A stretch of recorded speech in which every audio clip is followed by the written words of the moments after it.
You're a good boy, Hermes. You know? Everybody loves you.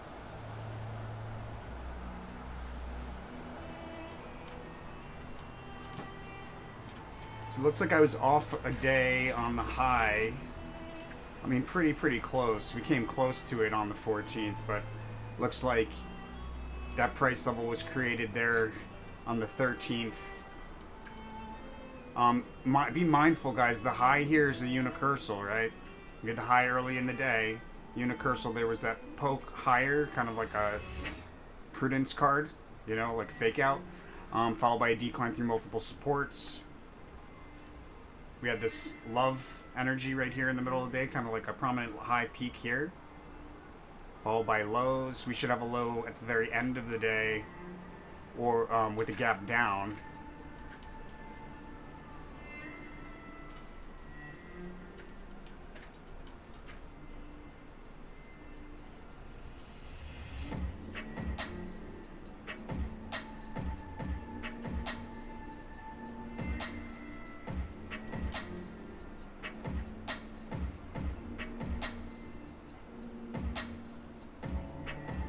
So the 19th, Andrea asked a question in the comments about if I still expect a big move on the 19th.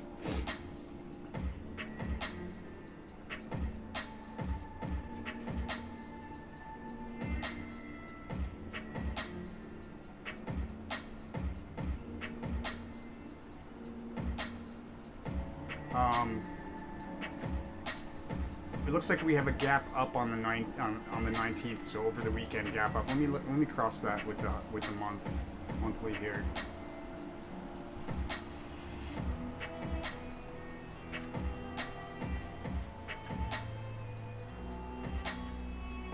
All right, so it looks like there's a day's high midday, and then a big move to the downside off of that is what I'm picking up on here. And you can see midday we have the Ace of Wands. The high is nullified, meaning that the chart behavior makes it irrelevant, and then there's the failure card. My sense is that failure card is really indicating that tomorrow there'll be a higher price level on the 20th than on the 19th. Looks like they're early in the day, and then we also have the full card at the high, the full card here, so that's very significant.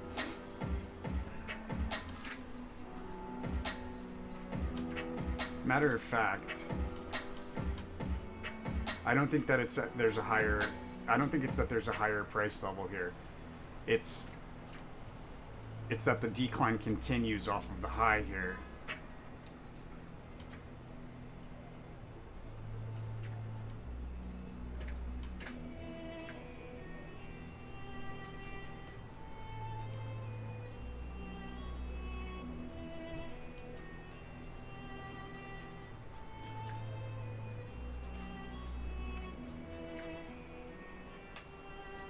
You want to go down, buddy? Mwah. You're the best, you know? You can go, little guy.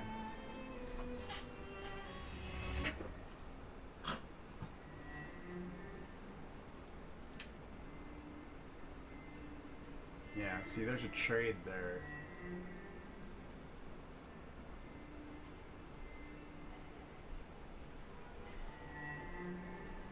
Interesting.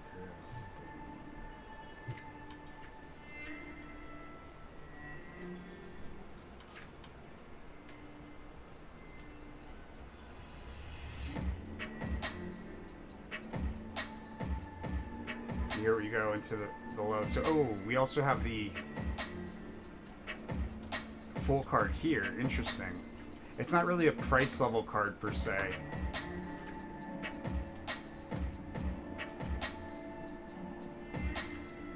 But it did stand out to me just now. Right, and then on the 16th we have this is a big price change, a big move. Reverse clairvoyant anchor here.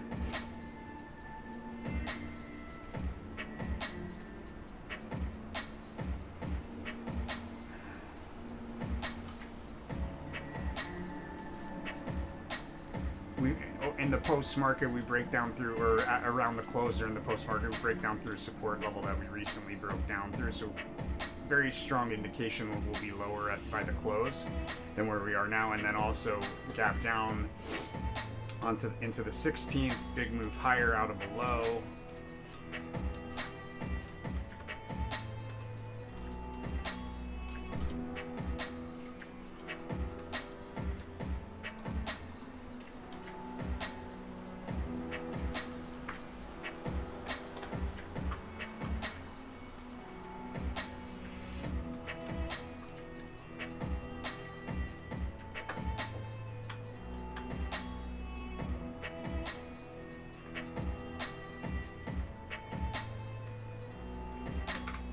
Pretty volatile, it looks like,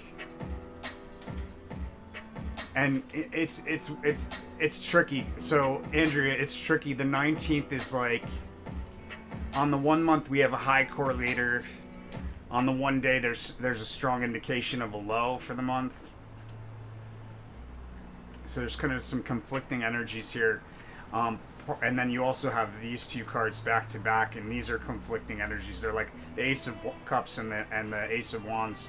Opportunity to decline to open up a long position, opportunity in a rally to open up a short position, or you could say to close that previous long position. But so there's a day trade in there, guys, just to be clear. But it's tricky because we have this peak first thing in the morning. We sell from a crest down to and through support level to a U-shaped reversal, and there's this peak that'll be easily missed. Brief peak that's easily missed.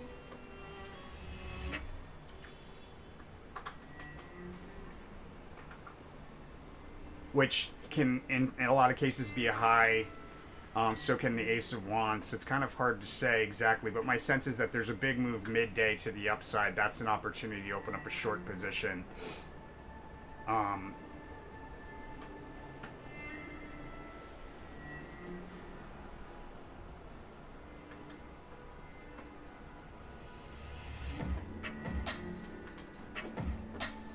It's too tricky for me to be definitive in one direction. There's too much going on here, guys. Like, too much conflicting. There's a lot of volatility on the 19th.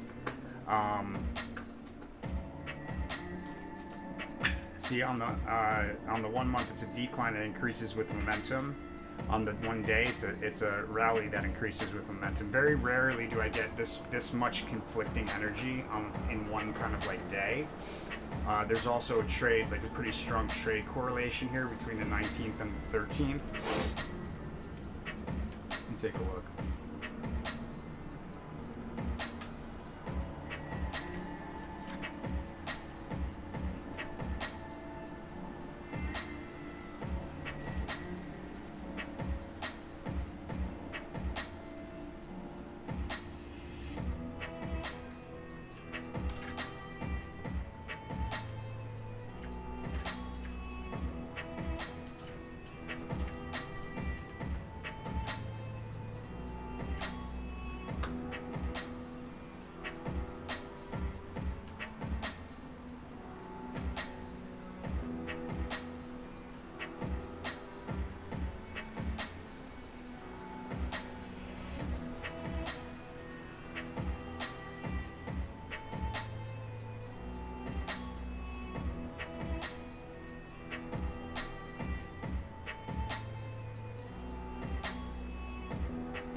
My sense is that it's to the downside. There's a big move in the midst of this move downward that'll stand out like midday, a big move to the upside.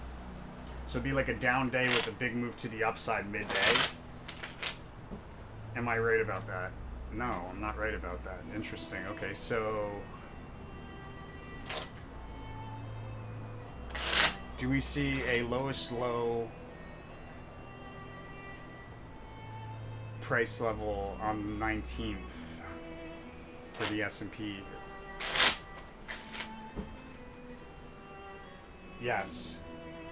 Big move off of that lowest low. Okay, so I see. Do we see a highest high on the 19th for the S&P? No. Yeah, so what I'm getting here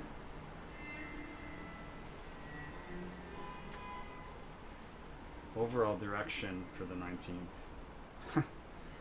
I got the art card, so prominent move higher followed by a prominent move lower. That's what I've been picking up on pretty much. So like, there's like this pivot point here. This is like a pivot point, it looks like.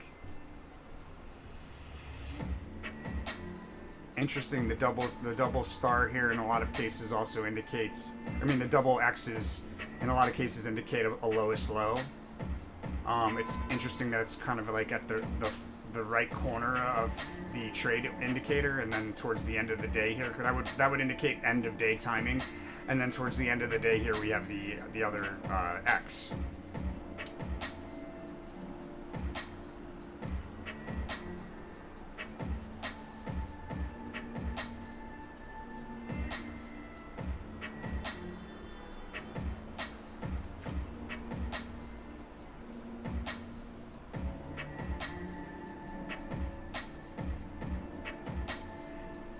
And there's really two things with this with the full card and the failure card kind of combining forces here. You can see they're here, they're here, and here. These are both significant placements in both readings. There's two things that could happen really. One, we could open higher, like. I don't think that's what's happening though. That's one of the possibilities, is that we open higher than the price level of the 19th side. We would be at a higher price level on the 20th. But my sense is that's probably not the correct one. The correct one is really, the correct of the two options really is that this decline continues. So it's kind of like canceled out somehow. The high's canceled out. You would see a cancel out high when we have a move higher, and then we decline off of it. There's the art card, which I pulled up on a full retracement kind of card, and I pulled that for like overall trend just now. So we have a move higher and then a decline, and then we go into lower levels probably on the 21st.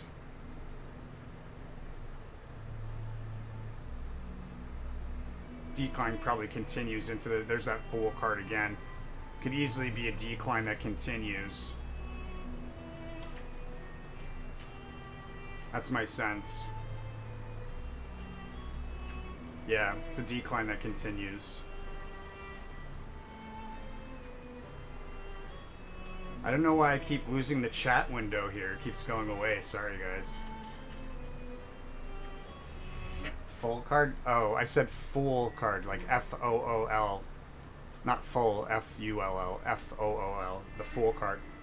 This card right here. Where'd it go? This card. How you doing outside well? Hey Raymond.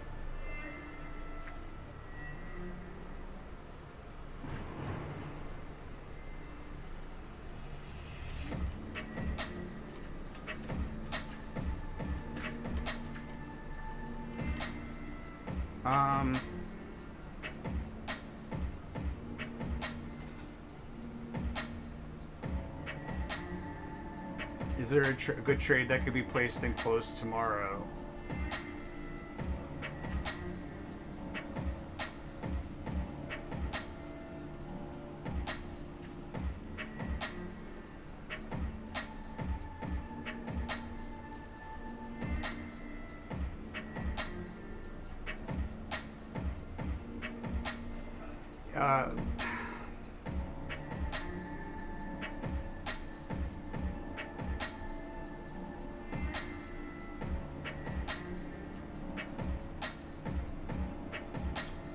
Like, you could probably get in on,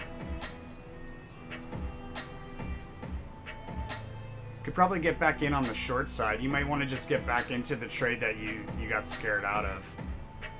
Sometimes that's all you got to do, really. Because we've got lower lows coming, you know. There's a cash out opportunity at a low here. We hit the bottom of a range. Sorry. We don't hit the bottom of the range per se, but there's cash out opportunity at the low. We hit the top of a range at some point. Actually, looks like there's a day trade tomorrow. A little tricky to determine where. Looks like the Fool card may be the high on the 16th. No, that's just the wrong placement for it.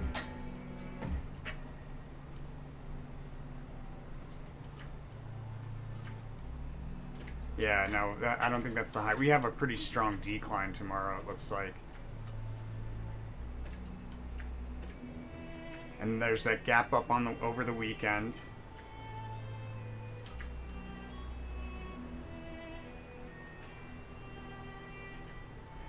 See, the 19th is a really tricky day for me to read. We have both a nullified high and a nullified low card, so it's very difficult for me to determine exactly where the highs and lows are going to be, especially when we have this conflicting energy. Like, this is the opposite card of what we have on the 1 month. When you see conflicting information like that, conflicting energies like that, it doesn't mean that you're wrong. It doesn't mean that the system doesn't work. It means that there's so much information at play there that it's too. There's not enough. There aren't enough cards to accurately or effectively depict like the chart behavior in sequential order, because some of those moves are so close to each other that one card is really representing more than one move. And then it's hard to determine what comes before one within that sequence. You know what I'm saying? Hopefully that made sense. But what you can bet on when you see conflicting energies like that is that there's going to be a lot of volatility.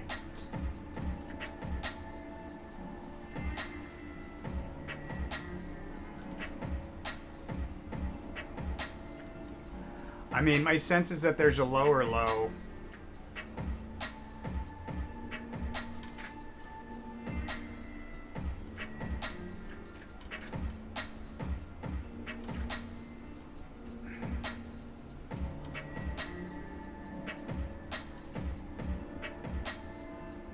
See, we've got these are all, except for the very beginning of the day there, and the chariot card here, this is all very bearish kind of cards, all the way into the 20th.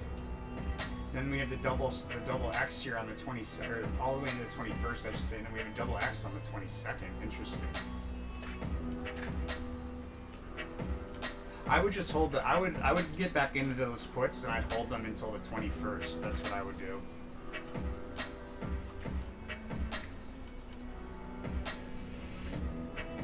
See, there's that Ace of Discs energy at the low. Looks like that low will be there where we have the Fool card, so that decline continues. The full decline continues into the 21st. And there's a low there at a, like, we poked through a support level momentarily around like 11 o'clock. That's probably where I would get out right there.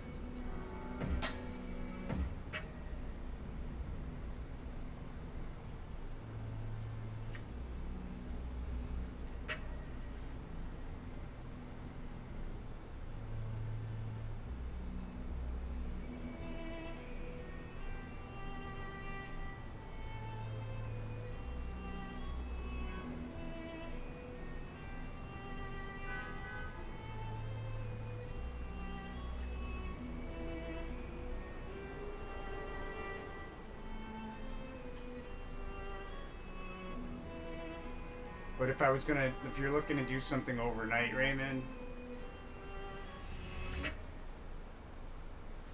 because there's a cash out opportunity there at the low tomorrow as well, I would probably open up a short position like now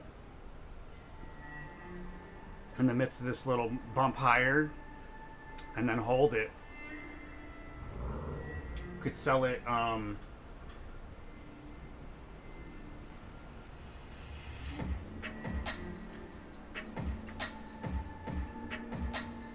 probably first thing in the morning.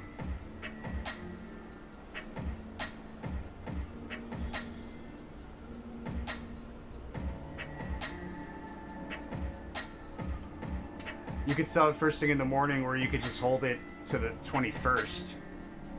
Is my sense, and sell in the morning on the 21st.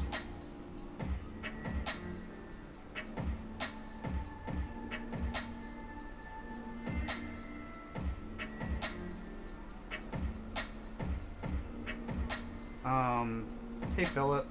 Let's see.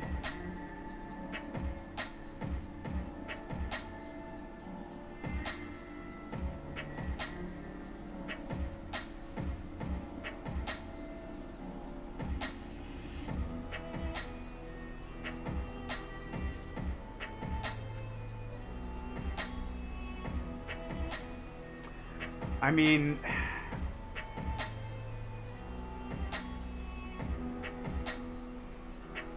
it's possible there's a day trade there. It's not like the most cut and dry day trade, and it would be going against like the overall. If you're looking for a bullish day trade there first thing in the morning, it would be going against like the overall trend that I see for the day there. So it's kind of risky.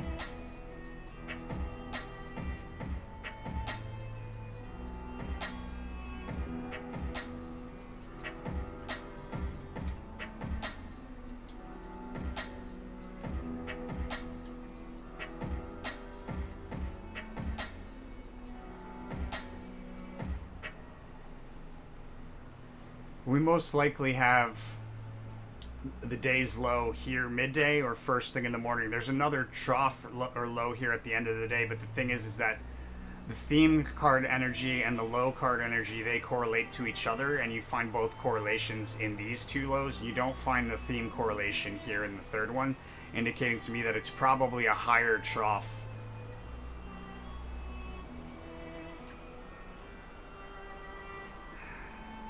And there's that full card. That's probably where it starts. No. It's not where it starts, but there's that full card. So there's some really like notable, like unexpected moves coming, like a big move over several days. I mean, you could try that, Philip, but me personally, from my experience with the trade advisements of these readings, is there's really no trade advisement to do that, and therefore I would stay clear of it. There's usually a pretty good reason why I'm not advised to place a trade when it looks like a good trade. You know what I mean? I just don't see that reason until it transpires.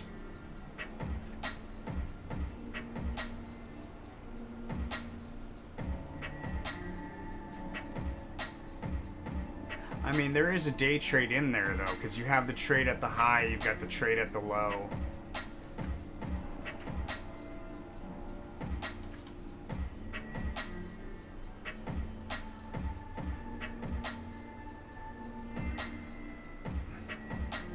Ace of Swords is a trade also.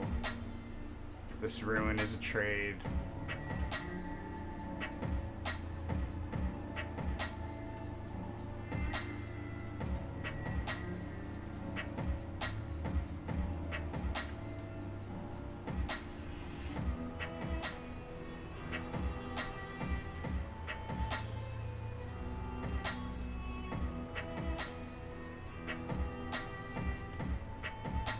So it looks like we have a day's high probably somewhere around the full card and this Ace of Swords. Like there's like a U-shaped dip between them, and then we fall in the post-market.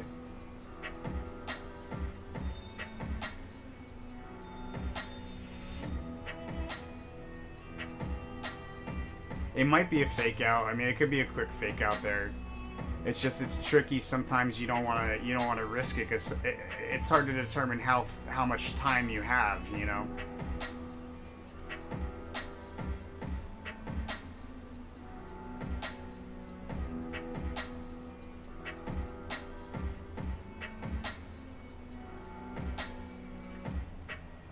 And what do we have on the 13th?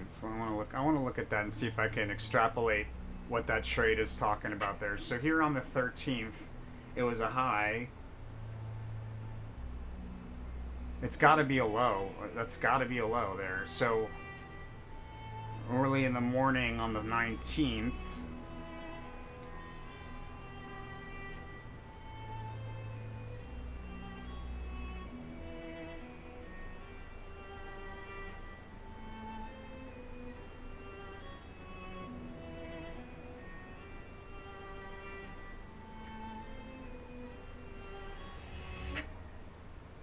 so what I'd probably do on the 19th We open lower tomorrow, my friend. We open lower. Outside well. So what I would probably do on the 19th, so provided provided I was still short going into tomorrow,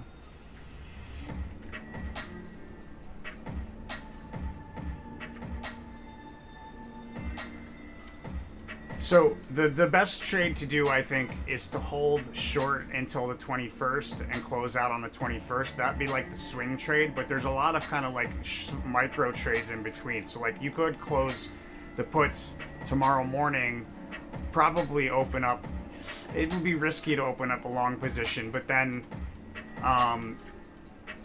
it does say there's a day trade in here, so it's possible you could open up a long position early in the morning, close it at the full card. It'd be risky though. I'd probably steer clear of this day trade just because there's so much going on, and I'd hold my puts past tomorrow, sell them at the Ace of Cups.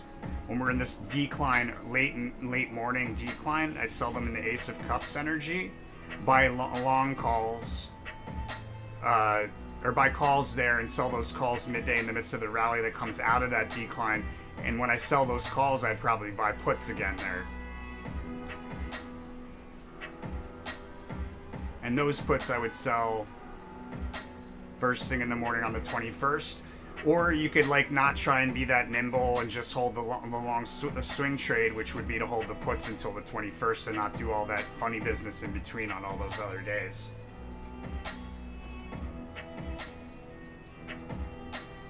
Yeah, I saw that. So there's news of nuclear fusion. They had a breakthrough. That's a significant breakthrough, guys. Like, this is a big deal. So the problem with nuclear fusion has always been that it took more energy to create the reaction than the reaction would produce in energy, therefore making it not worth, you can't create power if it takes more to create the power that you're creating, right? So this breakthrough is the first time in history where they created more energy from a fusion reaction than it took to create it. That's huge. That's like historic.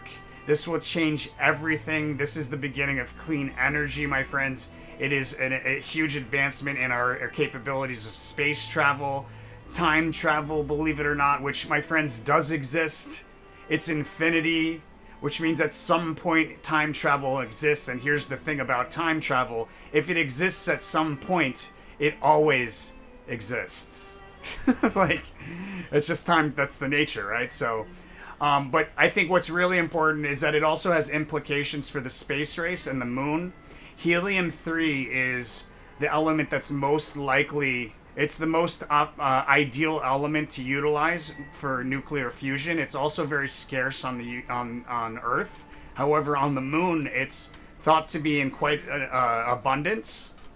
Helium-3 is what you want to use for fusion if you're trying to move towards clean energy. You want to be using helium-3 because it creates the least amount of waste. And so there's a ton of that on the moon, supposedly. That's gonna mean implications for advancement in space mining, space exploration. I mean, you name it. There's a ton of stuff that's gonna come from that, guys. It's how we're gonna battle climate change. It's a huge thing, guys. And you should definitely be looking out for companies that are all about nuclear fusion, because those are gonna be that's gonna be a huge breakthrough stock market wise, just like CRISPR. CRISPR is gonna have all sorts of cures that were never done before coming through based off of CRISPR technology.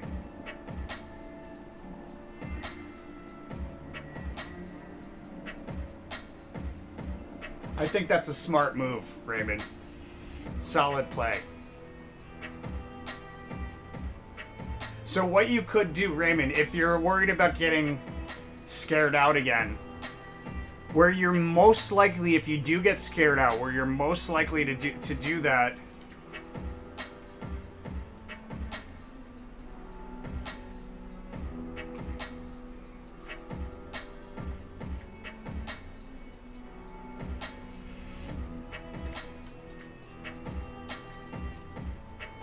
most likely to do that will be on the 19th, is my sense.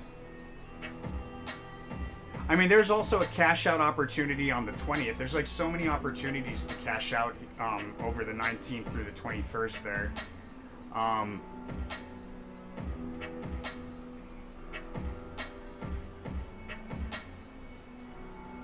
Yeah, probably. If there's a place where I would most likely get scared out, it would be midday.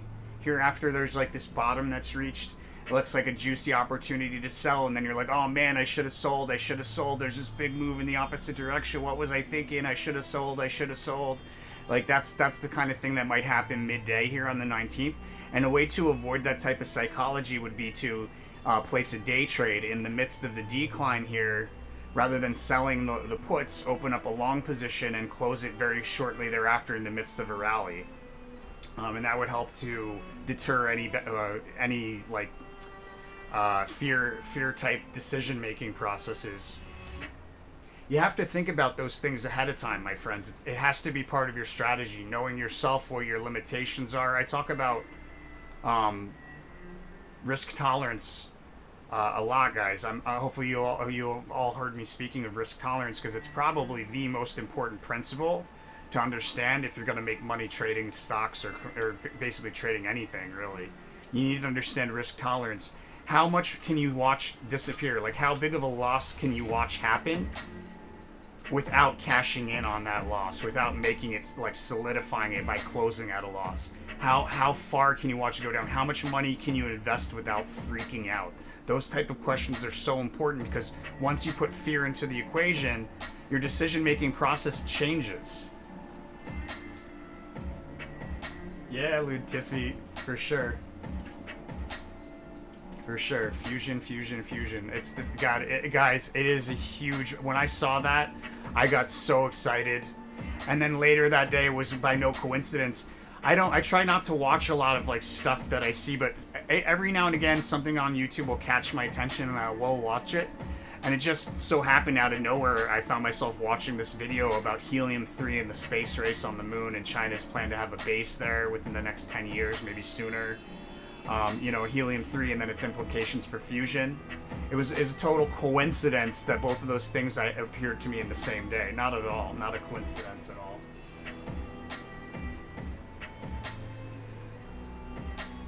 Yeah, there's a sell-off into the close. See, that's that Ace of Discs in action.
Hey, no barking. Hermes. No barking. No barking. Why are you barking, my man? What's the problem? What's the problem? You're a good boy, you know. But you don't need to bark. I hear it too. I hear it too, little guy. Oh, thank you. I love you too.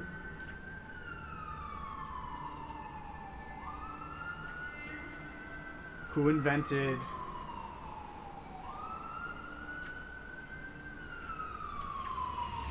Are you asking who invented cold fusion? Or are you asking what companies are plays in fusion?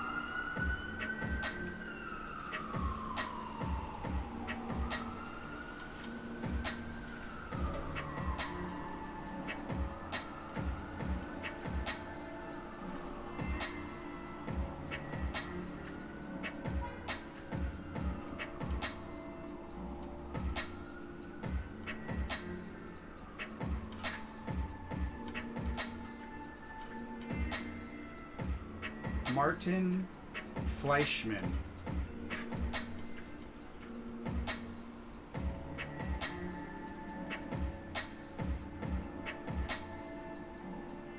Stanley Pons and Martin Fleischmann.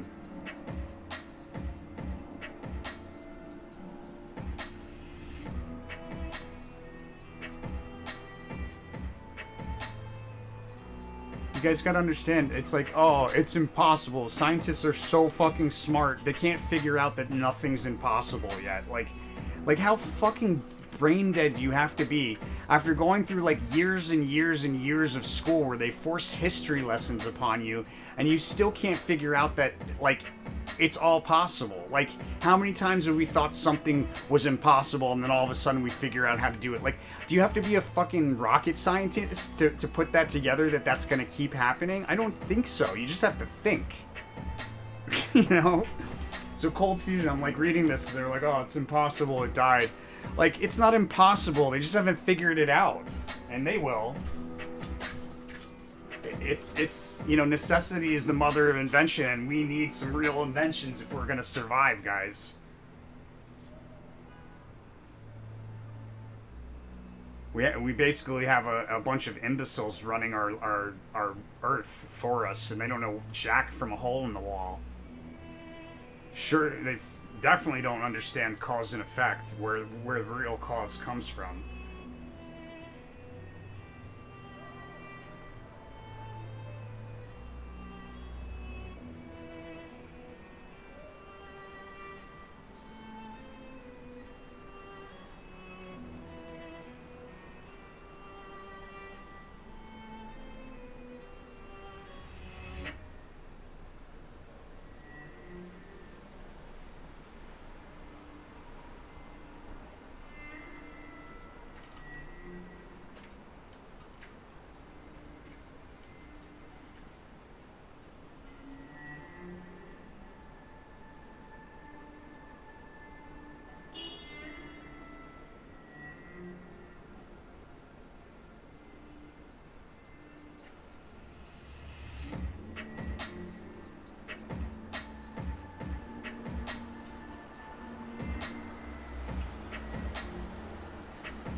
Yeah, I mean, it's going to get trickier and trickier as we move forward towards the 29th, because we're in the period of pre-shadow for the retrograde. See, we entered it on the 12th. We hit retrograde station. I believe it's the 29th, not the 20th, the 29th. Yeah, on the 29th. And then it should be kind of like a pause, a flattening out, or a reversal of some kind. There's like a notable change in chart behavior on the day of the station, but it also depends on when in the day, what time of day the station is. Does it happen during market hours or not? Makes a big difference. If it happens during market hours, there's usually kind of like a pause, but you generally see a reversal within a day or so of station retrograde.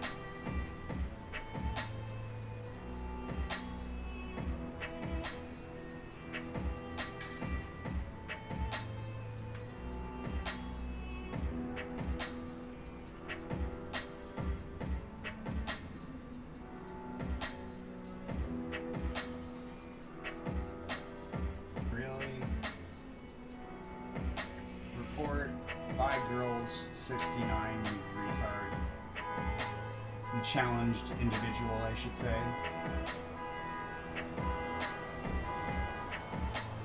Ethically challenged. And if you're ethically challenged, that means you're spiritually challenged. If you're spiritually challenged, it means that you're evolutionarily challenged, if that's a word. So, sorry girl, but you got a lot of challenges ahead of you. I don't need them on my site.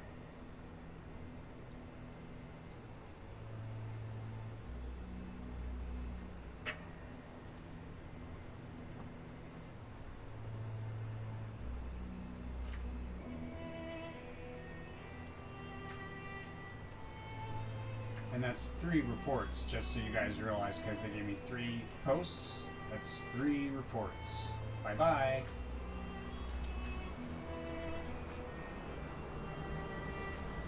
I have 0 tolerance for people doing the wrong thing. It's not difficult to determine right from wrong. Unless you're like just straight evil and then you don't have that compass.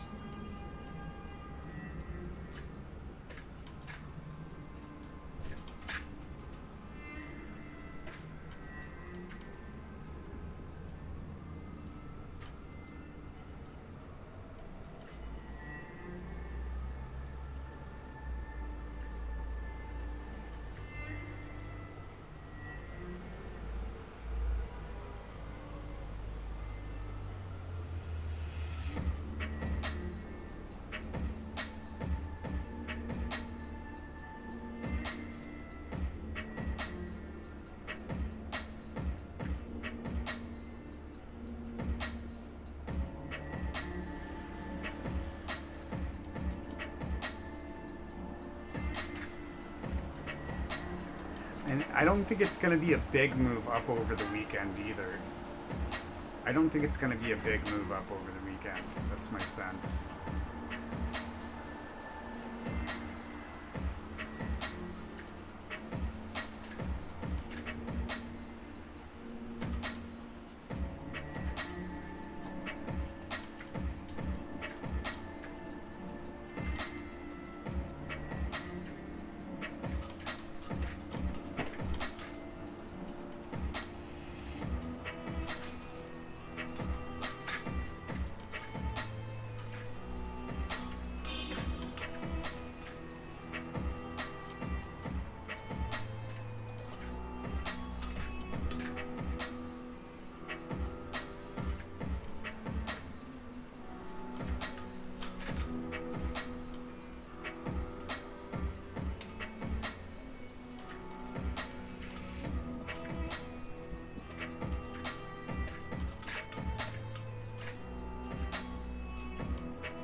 See that midday spike, and a move to the downside off of it. And then look at this pop at the end of the day, and we've got this pop at the end of the day. Why is it doing that? It's so annoying.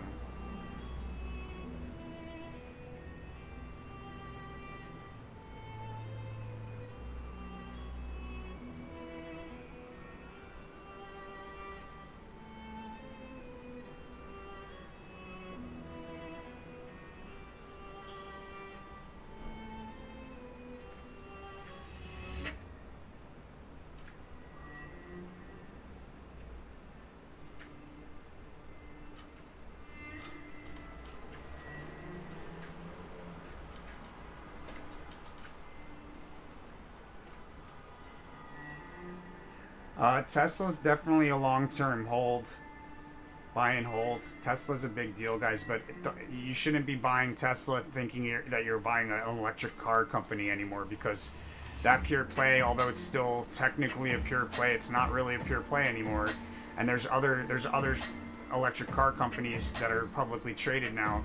It's an energy, it's a clean energy company, but like in a completely different kind of scale as when you think of a clean energy company. It doesn't play by the same rules. It doesn't have the same ideas.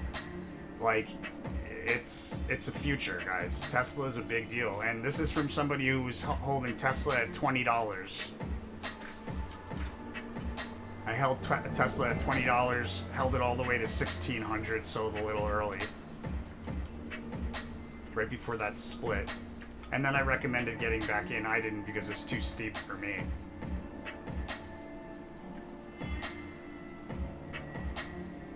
Okay, so my daily on the 19th says big move at the end of the day.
Yeah, I think overall it's going to be a move to the upside though.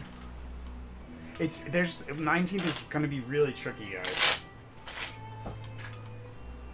Like, it's not very often that I get a nullified high and nullified low in the same reading. Makes it very difficult to determine peaks and crests.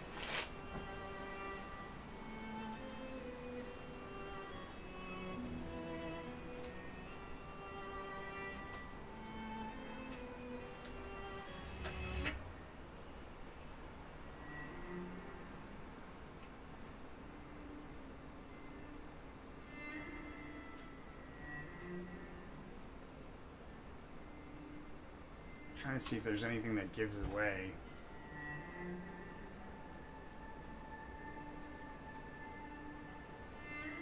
We've got the failure and the full card there. We've got the failure and the full card here. We've got the full card and the failure card there. Full card here.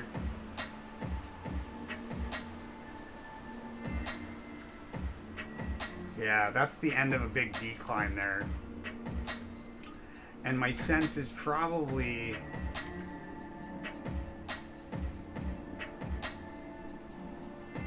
it looks like there's a big move at the end, like the second half of the day. There could be a big move to the upside there.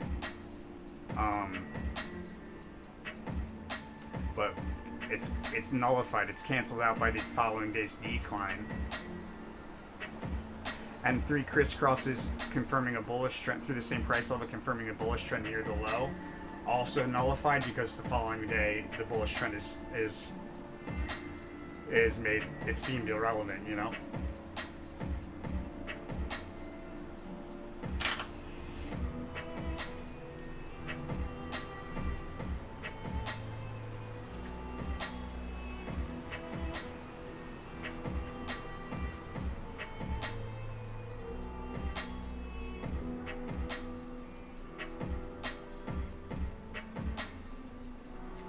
I'm gonna get on that Tesla 1 year, get that one out pretty soon. I'm trying to get as many 1 years out as I can before retrograde starts, because once retrograde starts, I'm not gonna put out any more.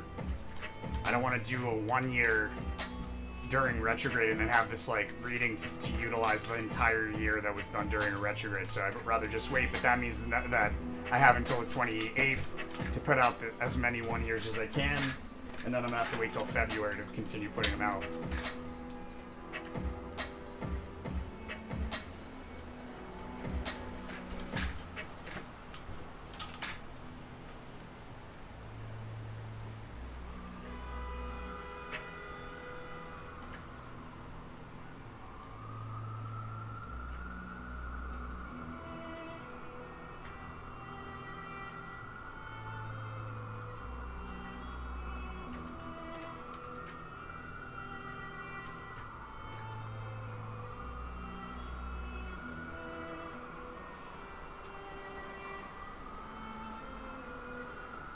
That's not what it's looking like to me.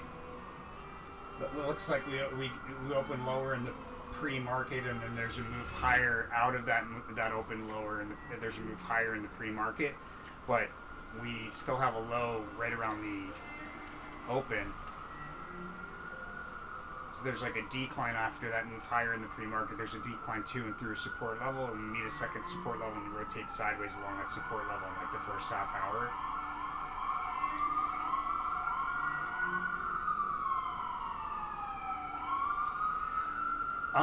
Yeah, so, hey Justin, welcome. So, with retrograde, are you asking what happens in general, or are you asking what happens in the market? Like, in general, Mercury retrograde will disrupt electronics, travel, and communication. Basically, the transference of energy is how I like to think of it. So, pretty much it can become very difficult to discern things that, like rules that guidelines that you use as expectations, they don't hold true during retrogrades. Like, you'll either blow right through like a resistance line without testing it, or you won't meet it and you'll turn around and come back. Like, it's not a good foresight. What you see happening in the future like isn't what will happen in the future. So like when you make decisions during retrograde, you're making decisions on expectations that are faulty.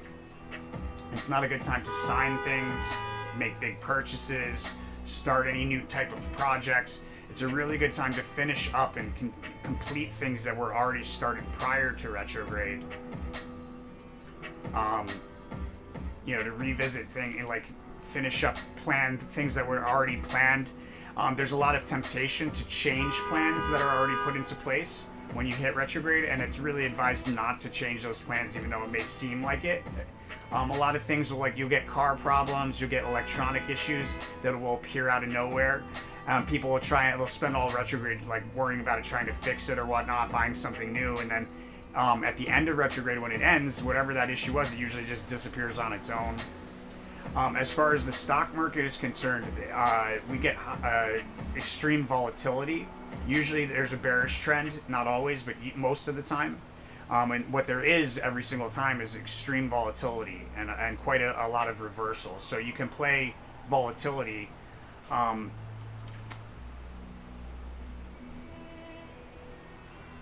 There's actually a Mercury retrograde strategy that I developed over since 07. I don't know, a lot of years, over many years. I've developed the strategy, and basically,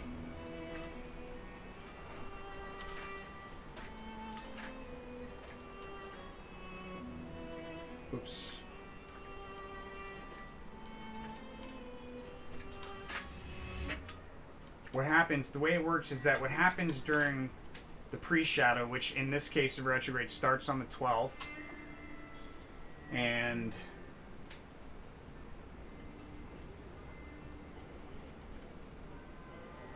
where is it?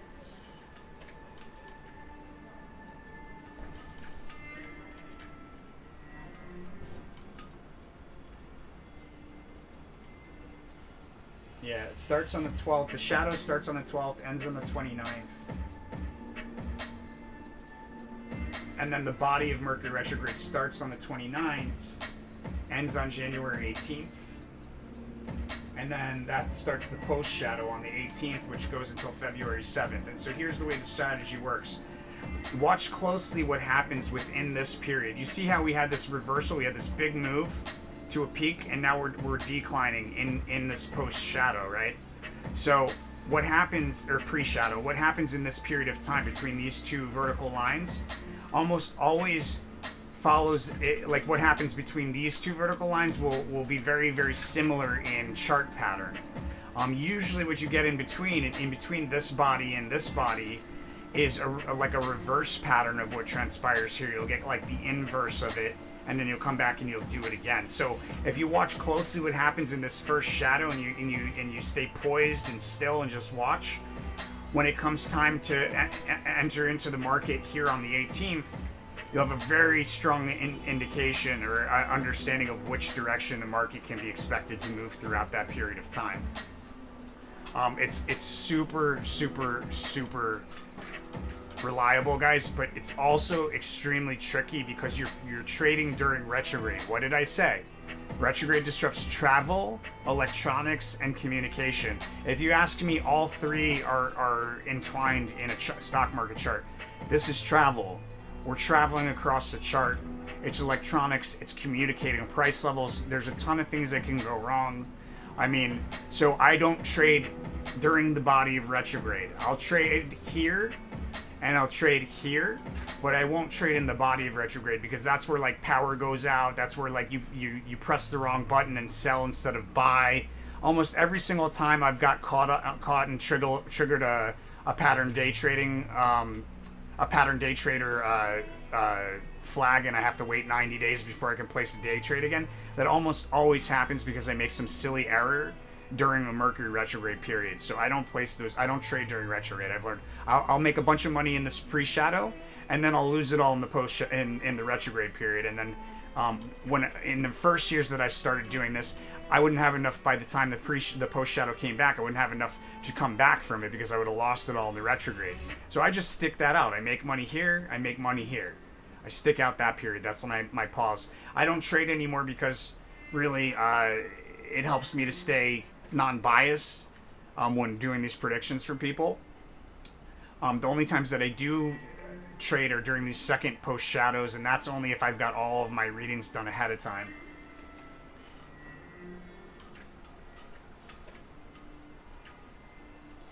All right, guys, I'm going to roll. Let me know if there's any last questions. I'm going to grab a drink. I'll be back, and if there's questions, I'll answer them. If they're not, I'm going to roll.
You're welcome, Justin. Thanks for watching, my man. All right, guys, I'm rolling. Thanks for watching. Make sure, as always, when you make that money from these readings, you pay a little bit forward, a little bit backwards, and you make sure you spend that money out of love.